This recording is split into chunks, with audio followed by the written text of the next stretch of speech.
दोस्तों, आज की हमारी कहानी है एक लड़के की जिसका नाम है रोहित। वह बचपन से ही पढ़ाई में और उन सभी चीज़ों में जी जान से मेहनत करता आया था, जिसकी वजह से वो ज़्यादा पैसे कमा पाए। उसने अपना पूरा बचपन गरीबी और आवश्यक चीज़ों की कमी में गुजारा था, लेकिन वो हार मानने वालों में से नहीं था। अगर सही दिशा में मेहनत की जाए तो मेहनत रंग जरूर लाती है।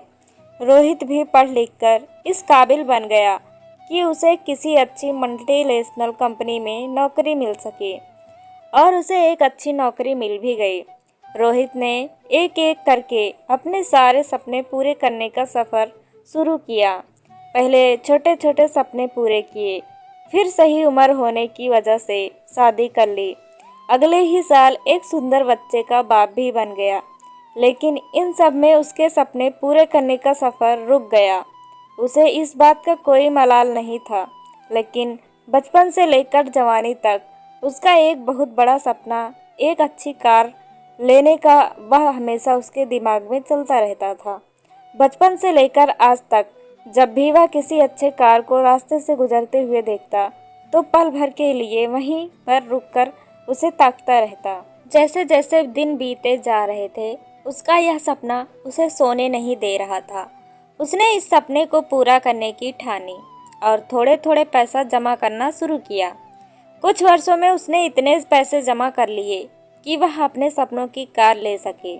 और एक दिन वह सारे पैसे समेटकर उस कार को अपने घर ले आया। उस कार में बैठकर उसे लगता कि उसने जीवन में कुछ बड़ा हासिल कर लिया है। उसे जीत की संतुष्टि मिलती जो कुछ हासिल करने पर मिलती है। वो जितना प्यार अपने 5 साल के बेटे के साथ करता, उतना ही प्यार अपनी कार से भी करता था। हर दिन खुद अपने हाथों से कार को धोता और उसके हर पार्ट को अच्छे से चेक करता। एक दिन वो अपनी कार को धो रहा था, साथ में उसके 5 साल का बेटा भी कार के आगे पीछे खेल रहा था। अचानक उसे कोई आवाज़ सुनाई दी। उसने कार के उस तरफ जाकर देखा जहां उसका बेटा कार पर पत्थर से खरोच रहा था। रोहित को लगा जैसे उसका सर गुस्से से फट जाएगा।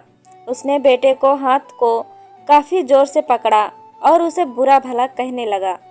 बच्चा दर्द के मारे रोए जा रहा था, लेकिन रोहित का गुस्सा शांत नहीं हो रहा था। 2-3 मिनट बाद जब उसने बच्चे का हाथ छोड़ा तो उसे समझ में आया कि ज़्यादा जोर लगाने की वजह से बच्चे की हाथ की उंगली टूट गई। जैसे ही अपनी गलती का एहसास हुआ, वह अपने बच्चे को लेकर अस्पताल गया। बच्चे की उंगली टूट जाने की वजह से प्लास्टर बांध दिया। जब रोहित अपने बच्चों को मिलने आया तो बच्चे ने पूछा कि पापा, मेरी उंगली कब ठीक होगी। वो उसके सवाल का कोई जवाब नहीं दे सका और बाहर आकर अपने किए पर पछताने लगा। उसे एक बार फिर से उतना ही गुस्सा आया जितना अपने बच्चे पर आया था, लेकिन इस बार का गुस्सा अपने आप पर और उस कार पर था जिसकी वजह से उसने अपने मासूम बच्चे को हानि पहुंचाई थी। वो गुस्से को शांत करने के लिए पार्किंग में पहुंचा जहां पर अपनी कार लगाई थी। वहां जाकर कार पर लात घूंसे बरसाने लगा। इसी बीच उसकी नज़र गाड़ी के उस हिस्से पर पड़ी जहां पर उसके बच्चे ने पत्थर से कुरेदकर कुछ लिखा था। उसने जब ध्यान से पढ़ा तो वहां लिखा था, आई लव यू पापा। उसे पढ़कर रोहित की आत्मा और दिल दोनों रोने लगे।